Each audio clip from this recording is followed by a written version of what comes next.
একজন সরকারি অফিসার পাখিরে বিয়ে করতে চায়। মা, আমি ওই লোকটাকে বিয়ে করবো না। ছেলেকে বয়স একটু বেশি হয়, তুই রাজি হয়ে যা। এই বিয়ে করবো না আমি। আবার মনে মুখ দেখছস না, এবার আমারটা দেখবি। হ্যালো বন্ধুরা, চলে এলাম মাটির মেয়ে নাটকের রিভিউ নিয়ে। মাটির মেয়ে নাটকটি এতটাই চমৎকার, সিনেমাকেও হার মানাবে। বয়স্ক ভদ্রলোকের সাথে পাখি নামের মেয়েটির বিয়ে হয়ে গেল। পাখি কিন্তু বয়স ছিল 17 কি 18, গ্রামের চঞ্চল একটি মেয়ে, ঘুরে বেড়াতো, ঘুড়ি ওড়াতো, বাচ্চাদের সাথে খেলা করতো। সেই মেয়েটির বিয়ে হয়ে গেল একটি বয়স্ক ভদ্রলোকের সাথে, কারণ পাখির বাবা মারা গিয়েছিল। তখন পাখিদের অর্থনৈতিক অবস্থা একটু খারাপ হয়ে গিয়েছিল। যাই হোক, এই যে পাখির সংসার জীবন শুরু হয় বয়স্ক ভদ্রলোকের সাথে। ভদ্রলোক বলা যাবে না, এই লোকটার আচরণটা একটু পরে। এদিকে পাখির মা অত্যন্ত খুশি, পাখিকে ভালো জায়গায় বড় ঘরে বিয়ে দিয়েছে। পরের দিন আমরা দেখতে পাই পাখি বমি করছে। তো বমি করার আসল রহস্য তো আপনারা জানেনই, পাখি কনসিভ করেছে। তো ডাক্তারের কাছে নিয়ে গেছে, ডাক্তার বলেছে হ্যাঁ রিপোর্ট পজিটিভ, তবে আপনারা স্বামী স্ত্রী একসাথে থাকতে পারবেন না। তো ডাক্তারের কথা অনুযায়ী পাখি অন্য রুমে শুতে গেল। তো এটা আবার ওই লোকটা সহ্য করতে পারলো না। ওই লোকটার তো আসলে কোনো হিউম্যানিটি নেই, সে হচ্ছে মানুষ না, সে মেশিন। সে আরেকটা মেয়েকে নিয়ে আসছে, কারণ তার বউ যেহেতু থাকতে পারবে না, সে অন্য মেয়ে নিয়ে থাকবে। ডাক্তার না তোকে আমার সাথে একই বিছানা শুতে না করছে, জন্য নিয়ে আসছি।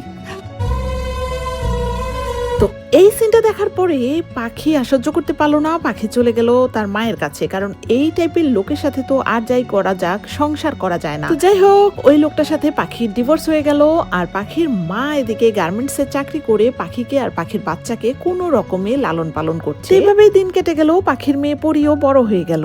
তো পাখির মা কিন্তু গার্মেন্টসে চাকরি করে। তো পাখির খালা একদিন পাখির জন্য একটি বিয়ের প্রপোজাল এনেছে। তো পাখির বিয়ে কিন্তু এভাবে ভেঙে যায় পাখির মেয়েটার কারণে। মেয়ে থাকা অবস্থায়, বাচ্চা থাকা অবস্থায় কেউ বিয়ে করতে চায় না পাখিকে। পাখির খালা পাখির মাকে বলল যে পাখির মেয়েটাকে গোপন রেখে পাখিকে বিয়ে দিতে হবে। তো যেই কথা সেই কাজ। তো পাখির মা এবং পাখির খালা মিলে পরীকে গোপন রেখে পাখিকে অন্য একটি জায়গায় বিয়ে দিয়ে দেয়। তো বিয়ে হয়ে গেল পাখির। এদিকে পাখির মেয়েকে ছাড়া পাখির তো একটু মন বসছে না, শ্বশুর বাড়িতে কাজকর্ম করতে পারছে না। হাজবেন্ডকে বারবার বলছে যে আমাকে ফোন দিয়ে দেন, আমি ফোন দিব, বাসায় কথা বলবো। তো পাখির আসলে পরীর জন্য চিন্তা হচ্ছে। এদিকে পাখির শাশুড়ি, যে শাশুড়ি হয়েছে সেই শাশুড়ি সন্দেহ করছে, হাজবেন্ডও সন্দেহ করছে, এত ঘন ঘন কেন ফোন। যাই হোক, এই হাজবেন্ডের মোটামুটি মনে একটু সন্দেহ হচ্ছে যে পাখির মনের ভিতরে কিছু একটা চলছে, সে সংসারে মনোযোগী না।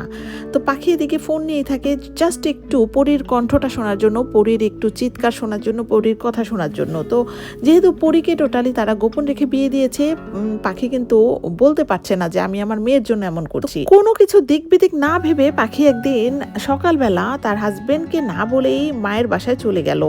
তো মাও কিন্তু অপ্রস্তুত ছিল। এদিকে পরী কান্নাকাটি করছে মায়ের জন্য। তো পাখি যখন চলে এসেছে, পাখির পেছন পেছন তার হাজবেন্ডও গিয়ে, কারণ পাখির হাজবেন্ড কিন্তু পাখিকে সন্দেহ করা শুরু করেছে। পাখির হাজবেন্ড ভাবছে যে পাখির পরকীয়া চলছে, পরকীয়ার জন্য এমন করছে, কিন্তু আসলে না। মাতৃত্ব তো এত বড় একটা সম্পর্ক, মাতৃত্বের চেয়ে বড় কোনো সম্পর্ক হয় না। এটা কিন্তু পাখির এই বর্তমান হাজবেন্ড জানে না। তো পাখি চিৎকার করে কান্না করছিল যে তার পরীকে সে দেখতে পায় না। এটা আসলে এই নাটকটা না দেখলে মায়ের যে ভালোবাসা সেটা বোঝা যায় না।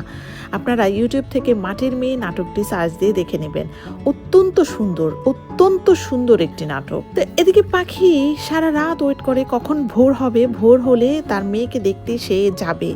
তো এভাবে ঘড়ি ধরে সে থাকে, রাতে এক ফোঁটাও ঘুমায় না। তো অবশেষে সকাল এলো, পাখির পরীর সাথে দেখা হলো। পরীকে পেয়ে পাখি যেন জীবন ফিরে পেল। মায়ের ভালোবাসা এমনই হয়।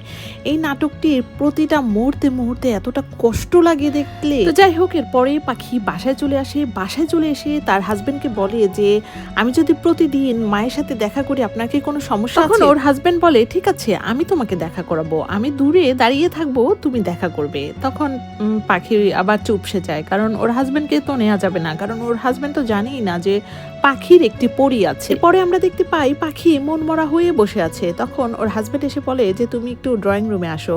তো পাখি ভয়ে ভয়ে ড্রয়িং রুমে যায়। ড্রয়িং রুমে যাওয়ার পরে পাখি অবাক হয়ে যায়, কারণ পাখির শাশুড়ির কোলে পাখির মেয়ে পরী। তো পাখি এতটাই অবাক হয়, পাখি ওর হাজবেন্ডের দিকে তাকায়। তো ওর হাজবেন্ড বলে যে হ্যাঁ আমি সব জেনে গিয়েছি, আমাকে গোপন করে, আমাকে পরীর কথা না বলে তুমি আমাকে বিয়ে করেছো, এই কাজটা ঠিক করনি, তুমি আমাকে মিথ্যে বলেছো। তোর হাজবেন্ড একটি কন্ডিশন দেয়, মেয়ে চাও নাকি আমাকে চাও? তখন পাখি বলে আমি আমার মেয়ে চাই। তো তখন পাখি চলে যেতে নেয় যে না আমাকে তো এখন আপনি ডিভোর্স দিয়ে দিবেন, আমি জানি আমাকে তালাক দিয়ে দিবেন। পরেই আমরা দেখতে পাই পাখির হাজবেন্ড পরীকে নিয়ে অত্যন্ত হাসি খুশি আছে। তার মানে তারা পরীকে মেনে নিয়েছে। পাখির হাজবেন্ড পাখির মেয়ে পরীকে নিজের মেয়ের মতোই ভালোবাসা শুরু করেছে। এই হচ্ছে নাটকের কাহিনী, এবং নাটকটি ভালো লাগলে অবশ্যই ইউটিউব থেকে নাটকটি দেখে নেবেন। আর আমার চ্যানেলটি যদি আপনাদের ভালো লেগে থাকে প্লিজ আমার চ্যানেলটি সাবস্ক্রাইব করে আমার পাশে থাকবেন। আজকের মতো এখানে বিদায়, আল্লাহ হাফেজ।